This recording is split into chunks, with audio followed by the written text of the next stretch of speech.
Bitcoin को कैसे control कर सकते हैं, इसकी मैंने प्रेजेंटेशन बनाई है, ठीक है? और मैं आज एक रोल प्ले करूँगा। मैं इस तरीके से प्रेजेंटेशन दूँगा कि जैसे सपोज़ करिए कि मुझे ये टास्क दिया गया हो कि हमें समझाओ कि बिटकॉइन को कंट्रोल कैसे कर सकते हैं और उसके चांसेस बताओ। तो मैं एक तरीके से आज समझाऊँगा, लिटरली जैसे मुझे किसी ने ये टास्क दिया हो, तो मुझे उसको प्रेज़ेंट करना है कि बिटकॉइन को कैसे कंट्रोल कर सकते हैं, ठीक है? तो उस तरीके से मैंने बनाया है, बड़ा इंटरेस्टिंग है। आज आपको क्लैरिटी होगी कि बिटकॉइन को कंट्रोल किया जा सकता है या नहीं किया जा सकता। बहुत इंटरेस्टिंग जो है मैंने प्रेज़ेंटेशन बनाई है। वीडियो को एंड तक ज़रूर देखिएगा, ठीक है? और कमेंट करके बताइएगा कि आज का वीडियो कैसा लगा। स्पेशल है आज का वीडियो, ठीक है? चलिए चलते हैं पहली स्लाइड पे। तो पहली स्लाइड है कंट्रोलिंग बिटकॉइन, ठीक है? तो इसमें क्या-क्या ऑप्शन है स्टेट के पास, स्ट्रक्चरल कंस्ट्रेंट क्या है? तो बड़ी इंटरेस्टिंग प्रेजेंटेशन मैंने बनाई है, ठीक है? टाइम को वेस्ट नहीं करते हैं। एग्जीक्यूटिव समरी पहले सबसे पहले क्या है? एक तो क्या है कि bitcoin can't be switched off, ठीक है? अगर आप ये सोच रहे हैं कि बिटकॉइन को स्विच ऑफ किया जा सकता है, बंद किया जा सकता है प्रोटोकॉल को, तो वो पॉसिबल नहीं है, ठीक है? बट इसे कंटेन किया जा सकता है। अब उस कंटेन करने के रास्ते क्या हैं, उसको मैं इस वीडियो में समझाने की कोशिश करता हूँ प्रेजेंटेशन को। सबसे पहले 0% चांस है कि इसको बंद कर सकते हैं, ये क्लियर है। ये तो पक्का है कि इसको 0% चांस है, ठीक है? अब 65% चांस है कि एक मीनिंगफुल कुछ हम कंस्ट्रेंट कर सकते हैं। तरीके अपनाने पड़ेंगे कि इसकी ग्रोथ पे, इसकी एडॉप्शन पे, ठीक है? और इसके ऊपर अपना इन्फ्लुएंस कैसे बढ़ा सकते हैं, उसको 65% चांसेस हैं उसके, ठीक है? और अगर हमें बिटकॉइन के नेटवर्क पे कुछ दिन के लिए कंट्रोल करना है, ठीक है? सपोज़ करिए कि हम इतना हैश रेट जनरेट कर लें, तो $6 बिलियन का खर्चा आएगा, ठीक है? और वो भी हम सिर्फ़ 1 हफ़्ते के लिए कंट्रोल कर पाएँगे बिटकॉइन के नेटवर्क पे, ठीक है? तो ये एक तरह की एग्ज़ीक्यूटिव समरी है, कुछ इंटरेस्टिंग लग रहा है, ठीक है? तो अब हम अगली स्लाइड पे चलते हैं कि करके चीज़ों को डिस्कस करते हैं। बिटकॉइन के प्रोटोकॉल को अगर कंट्रोल करना है तो पहले ये समझिए कि बिटकॉइन की स्ट्रेंथ क्या है, ठीक है? इसमें क्या है बेसिकली इस स्लाइड में कि 4 प्रॉपर्टीज़ हैं जो बिटकॉइन के प्रोटोकॉल में बिल्ट की गई हैं, उसे स्ट्रॉन्ग बनाने के लिए। सबसे पहले उसका कोई हेडक्वार्टर नहीं है और कोई सीईओ नहीं है। जब हेडक्वार्टर नहीं है तो हम कोई वहाँ पे कोई अटैक नहीं कर सकते। जब कोई सीईओ नहीं है तो हम उसे अरेस्ट नहीं कर सकते। तो सबसे पहले इसका कोई हेडक्वार्टर और सीईओ नहीं है। दूसरा, 44,000 तो डिस्ट्रीब्यूटेड नोड्स हैं ग्लोबली जो रिकॉग्नाइज्ड है। बट कुछ नोड्स ऐसी हैं जो वीपीएन से चलती हैं, कुछ नोड्स ऐसी हैं जो सैटेलाइट से चलती हैं, ठीक है? तो ये कह पाना कि एग्ज़ैक्टली कितनी नोड्स हैं, बट एक अनुमान के मुताबिक 1 लाख नोड्स हैं। और अभी अगर आप सर्च करेंगे तो मतलब कुछ आपको 15-20 हज़ार दिखेंगी जो नॉर्मली नोड्स रन कर रही हैं। अब इसमें इंस्टीट्यूशंस भी नोड्स रन करती हैं, गवर्नमेंट्स भी करती हैं, इंडिविजुअल भी करते हैं। तो ये हर एक नोड को ख़त्म कर पाना तो बड़ा मुश्किल है, ठीक है? तीसरा, इंटरनेट नेटिव बॉर्डरलेस है, मतलब कि बॉर्डरलेस है, ये नेटवर्क प्रोटोकॉल इंटरनेट पे रहता है। तो ये भी नहीं कह सकते कि इस पर्टिकुलर देश के अंदर सबसे ज़्यादा एक्टिविटी है, वहीं सबसे ज़्यादा नोड है तो उसको ख़त्म कर देते हैं, ठीक है? और ट्रैक भी नहीं कर सकते आप आईपी एड्रेसेस वगैरह, ठीक है? सूडोनोमस है, मतलब बिटकॉइन के प्रोटोकॉल में कोई भी नोड बन सकता है बिना केवाईसी के, कोई भी माइनर बन सकता है बिना केवाईसी के।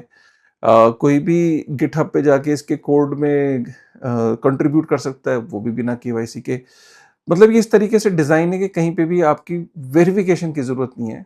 कोई भी वॉलंटियर कभी भी उठ के बिटकॉइन के प्रोटोकॉल में उसका साथ दे सकता है, उसके अंदर कंट्रीब्यूट कर सकता है। तो ये सतोशी नाकामोटो ने इस तरीके से प्रोटोकॉल को डिज़ाइन किया है। तो ये बड़ी इंपॉर्टेंट प्रॉपर्टीज़ है। तो अब उस लिहाज से हमें अब बिटकॉइन को ख़त्म तो कर नहीं सकते, कंट्रोल करना है। तो एक-एक करके हम देखते हैं कि वो कौन से तरीके हैं। मैं यहाँ पे 7 तरीके सजेस्ट कर रहा हूँ बिटकॉइन को कंट्रोल करने के। सबसे पहला तरीका है लीगल प्रोहिबिशन, दूसरा है चोक ऑन ऑफ रैम्प्स, तीसरा है स्क्वीज माइनिंग हैश रेट्स, चौथा है डायरेक्ट नेटवर्क अटैक, पांचवा है क्वांटम डिक्रिप्शन, छठा है मॉनेटरी सब्सटीट्यूशन और सातवां है इंटरनेशनल कोऑर्डिनेशन। ये मैं 7 चीज़ें प्रपोज कर रहा हूँ कि किस तरीके से बिटकॉइन को कंट्रोल किया जा सकता है। अब हर एक चीज़ को आप इवैल्यूएट करोगे, उसके बाद कमेंट करके बताओगे कि सर वी डोंट एग्री, आपका तीसरा पॉइंट बेकार था, बकवास था, पांचवा बकवास था, ठीक है? और मैं हर एक पॉइंट की कितनी प्रोबेबिलिटी है ये कितने सक्सेस के इसके चांसेस हैं, वो भी मैं हर एक स्लाइड में बताऊँगा। सबसे पहले हम चलते हैं लीगल प्रोहिबिशन पे। लीगल प्रोहिबिशन क्या है? बेसिकली इसमें हम क्या करेंगे कंट्रोल में, हम क्रिमिनलाइज़ कर देंगे पोज़ेशन को। जैसे 10 साल की सज़ा है अगर कोई भी बिटकॉइन को बाय या सेल करेगा या ट्रेडिंग करेगा, कोई माइन करेगा तो भी 10 साल की सज़ा है, कोई वॉलेट पकड़ा गया तो 5 साल की सज़ा है, माइनिंग इक्विपमेंट, तो हम इस तरीके से कर सकते हैं। अब इसमें इसको करना हार्ड क्यों है? और ये ऑब्वियसली जब करेंगे तो पकड़ेंगे भी, चल भी सकता है, लेकिन हार्ड क्या है कि हार्ड बेसिकली बिटकॉइन एक कंपनी नहीं है, ठीक है? सो कोई फिजिकली कुछ है नहीं। चाइना ने एक बार क्या करा था, ब्लैंकेट बैन करके देख रखा है, माइनिंग पे उसने ब्लैंकेट बैन लगा दिया था। अब पूरे बिटकॉइन के प्रोटोकॉल पे तो आप वैसे भी बैन नहीं लगा सकते, तो उन्होंने माइनिंग पे बैन लगा दिया। 68% हैश रेट जो था, वो उसमें ड्रॉप आ गया। अचानक माइनर्स को वहाँ से निकलना पड़ा। अब आइडियली तो 68% जो ये हैश रेट था, ये खत्म हो जाना चाहिए था, बिटकॉइन का नेटवर्क है, ये रिकवर नहीं होना चाहिए था। लेकिन जैसे ही माइनर्स ने अपना ट्रक में और लॉजिस्टिक्स में सामान डाला और दुनिया के अलग-अलग कोनों में निकल गए, 6 महीने के अंदर वापस से हैश रेट आ गया। तो अब आप किसी चीज़ को खत्म ही नहीं कर सकते। जब आप खत्म करने चलते हो तो वो ऐसा है कि जैसे आप उसको मारने चलते हो, तो वो ऐसा इंसेक्ट है कि वो निकल जाता है और निकलने के बाद वो किसी और एरिया में चला जाता है, फिर वहाँ पे पनपने लगता है। सो ये वो वाली चीज़ है। तो अब ये काम कैसे कर सकता है? ये काम तब कर सकता है कि दुनिया के सारे देश मिलके, 192 देश इकट्ठे होके पावर दिखाएँ और माइनिंग को बैन कर दें। और जब किसी देश में माइनिंग का प्लांट लगेगा नहीं, तो ऑब्वियसली हैश रेट गिर के बिल्कुल इतना लोअर नंबर पे आ जाएगा कि लोग फिर अपने लैपटॉप से करने लगेंगे, तो लैपटॉप पे भी जो कर रहे होंगे उनको भी बैन कर दो। पूरी दुनिया को कोऑर्डिनेटेड अटैक करना पड़ेगा। हो सकता है पॉसिबल? नहीं हो सकता। 192 देश छोड़ो यार, यहाँ 5 देश इकट्ठे नहीं हो पाते कुछ करने के लिए, 4 देश नहीं इकट्ठे हो पाते। अब ये जियोपॉलिटिक्स में आप देख ही रहे हो सिचुएशन कि लोगों के कितने डिसएग्रीमेंट है। तो भाई जो भी थोड़ा-सा भी प्रो होगा बिटकॉइन के लिए, जनता, माइनर वहाँ शिफ्ट हो जाएगा। इसलिए ये लीगल प्रोहिबिशन भी किसी काम का नहीं है, ठीक है? रातों-रात बॉर्डरलेस है, चीज़ें मूव कर जाती हैं। 18% चांसेस हैं अगर हम इसको लीगल प्रोहिबिशन को करते हैं, ठीक है? दूसरा है ये सबसे इफेक्टिव भी है, ये है choke the on off ramps. Basically exchanges को बैन कर दो, डेक्सेस को बैन कर दो, वेबसाइट्स हैं उन्हें ब्लॉक कर दो, ठीक है? पीयर टू पीयर ट्रेडिंग बंद कर दो, ओटीसी डेस्क बंद कर दो, नॉन कंप्लायंट ज्यूरिसडिक्शन में जो लीकेजेस है उन्हें बंद कर दो, फैटफ के रूल्स लगा दो। मतलब ये कर दो और उसके बाद देखो आप, और ये होता है। और इससे क्या होता है कि जब हम ये चीज़ करते हैं, जो देश जिन देशों ने किया, तो टैलेंट माइग्रेट कर जाता है। ये करना तो बहुत आसान है, तभी इसके चांसेस 72% हैं। लेकिन आपका रियल सेंस में बिटकॉइन खत्म नहीं होता है। इनफैक्ट जो देश जो जुरिस्डिक्शंस ये करती हैं, फिर वो टैलेंट मूव हो जाता है दूसरे देश में, पूरा का पूरा वेल्थ मूव कर जाता है। लोग अंडरग्राउंड ग्रे एरिया में चले जाते हैं, नॉन कस्टोडियल वॉलेट पे सब चला जाता है, टैक्सेस लोग अवॉइड करने लगते हैं, दूसरे देशों में माइग्रेट कर जाते हैं। तो ये मतलब पॉसिबल नहीं हो पाता। हाँ, इसका कोई रिजल्ट नहीं आ पाता, लेकिन ऑब्वियसली इसको करना बहुत आसान है। 72% चांस है कि choke on off ramps. Number 3, squeeze the mining and hash rate concentration, ठीक है? ये नंबर 3 पे है कि माइनिंग पे अटैक करते हैं। अब इसमें क्या है कि माइनिंग कैपिटल जो है इस पे अटैक कर किस तरीके से कर सकते हैं कि हैश रेट जो है ना, वो 3 कंट्रीज़ में ही जनरेट होता है, ठीक है? सबसे ज़्यादा अगर हम देखें तो वो कंट्रीज़ हैं आपकी G7, G20 कंट्रीज़ हैं। सबसे ज़्यादा हैश रेट जो आपका यूनाइटेड स्टेट में जनरेट होता है 37%, फिर आपका रशिया में होता है, चाइना में होता है, पैराग्वे, कनाडा, यूएई और रेस्ट ऑफ वर्ल्ड। जो टॉप 3 कंट्रीज़ हैं ना, 66% हैश रेट वहीं जनरेट होता है।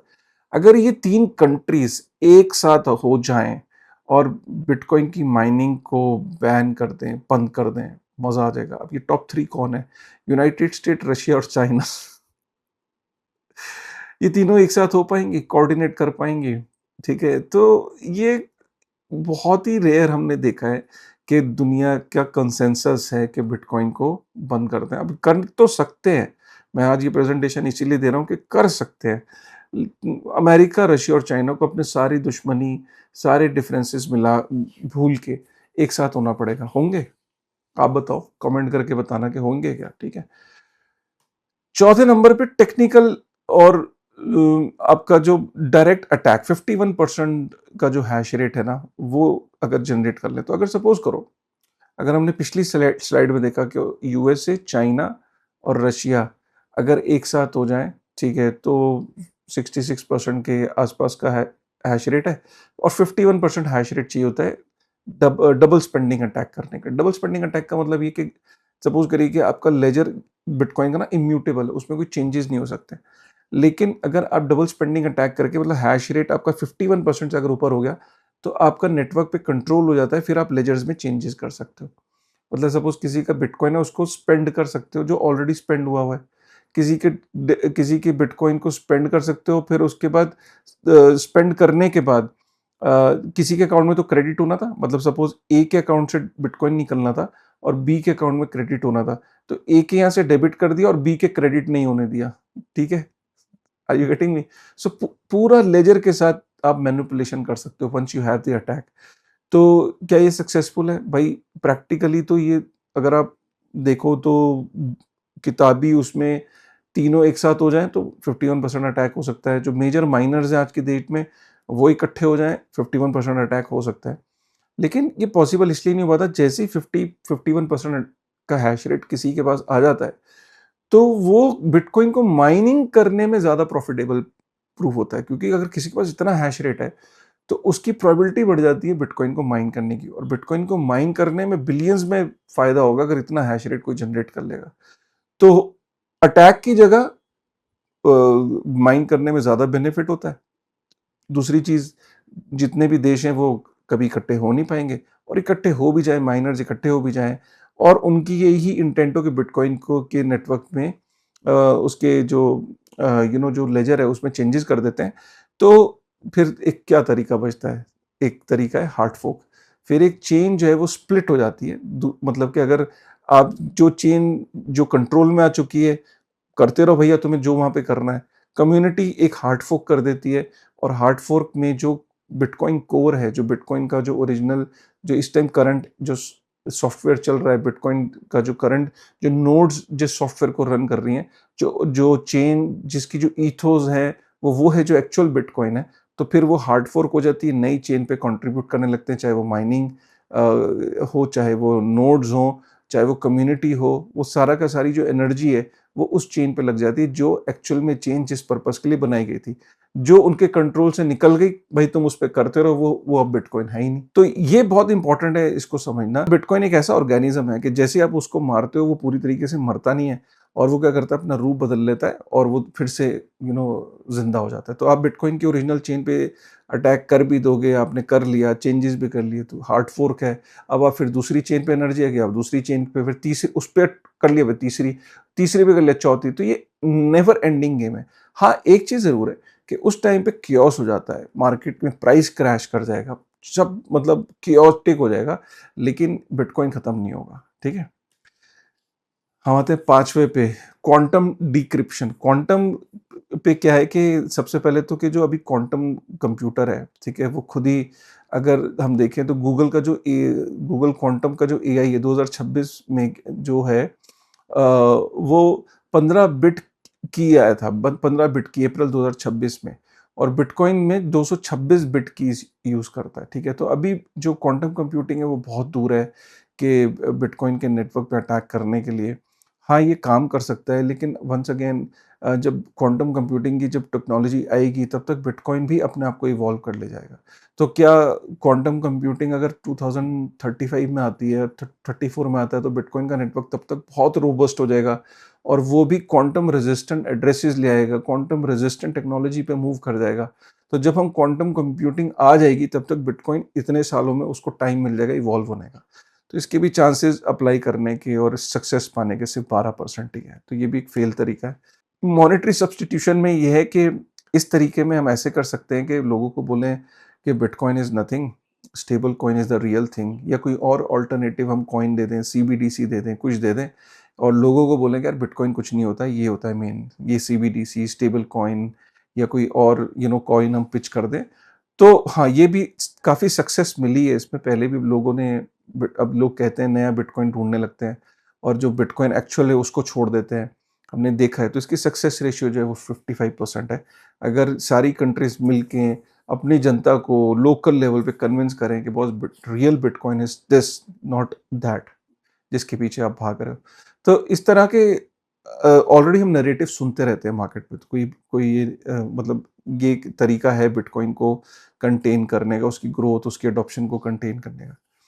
7वें नंबर पे इंटरनेशनल कोऑर्डिनेशन, ठीक है, कि सब एफएटीएफ और जितनी भी कंट्रीज हैं वो सब एक साथ हो जाएं, तो और सब इकट्ठी हो जाएं, और एफएटीएफ के अंदर जो कंट्रीज हैं वो सब इकट्ठी हो जाएं, ट्रैवल रूल लगा दें, डेटा शेयर करें, सारी चीज़ें, मतलब पूरा जितने भी लीकेजेज हैं सबको वो कर दें।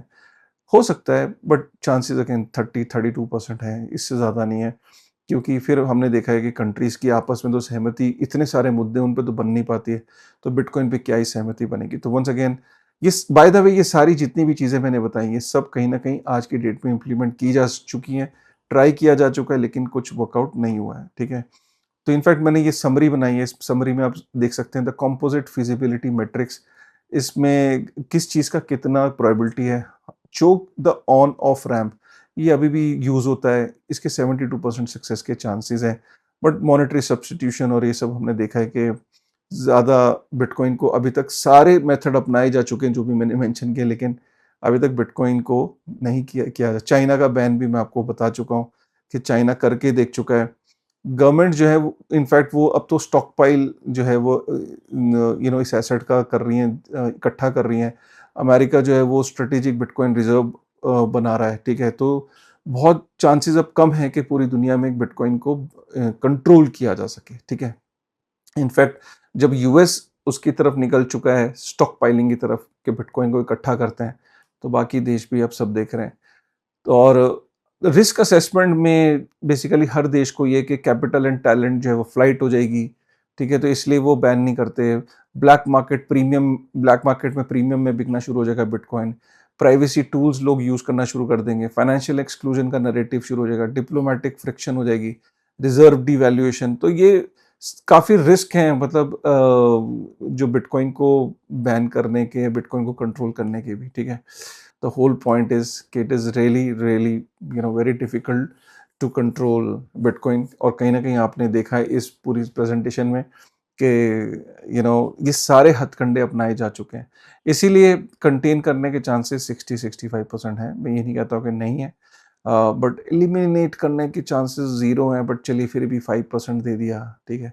और कॉस्ट, डबल स्पेंडिंग अटैक करने का जो कॉस्ट है वो $6 बिलियन है, वो भी सिर्फ एक हफ्ते के लिए, ठीक है? सो बिटकॉइन को जब भी हम सुनते हैं ना कि क्यों नहीं कंट्रोल किया जा सकता, क्यों इसे बंद नहीं किया जा सकता, तो ये वो कुछ रीजंस हैं, ठीक है? तो उम्मीद करता हूँ आपको पसंद आया होगा। और दूसरा जो एक और इम्पोर्टेंट चीज़ है, टोकन 2049 सिंगापुर में एक कॉन्फ्रेंस होती है हर साल, और क्रिप्टो की सबसे बड़ी कॉन्फ्रेंस होती है, ठीक है? और मैं ये कहता हूँ कि अगर आप क्रिप्टो में हो और आप अगर अफोर्ड कर सकते हो तो आपको जाना चाहिए। और जाने के लिए आपको करना कुछ नहीं है, सिंगापुर का आपका वीज़ा अप्लाई करना है और आपने इस कॉन्फ्रेंस की टिकट्स लेनी है। टिकट्स का ये लिंक है, 7 से 8 अक्टूबर ये 2 दिन की कॉन्फ्रेंस है। सबसे बड़ा ये प्लेटफ़ॉर्म होता है, अगर आप इस इंडस्ट्री में इंटरेस्टेड हैं और समझना चाहते हैं, ठीक है? तो आप मेरा कूपन कोड भी यूज़ कर सकते हैं और आपको डिस्काउंट मिल जाएगा जब आप टिकट को आप बाय करोगे, ठीक है? चलिए, तो टोकन 2049 सिंगापुर में अगर आप आ रहे हैं तो मिलते हैं वहाँ पे, ठीक है? तब तक थैंक यू वेरी मच।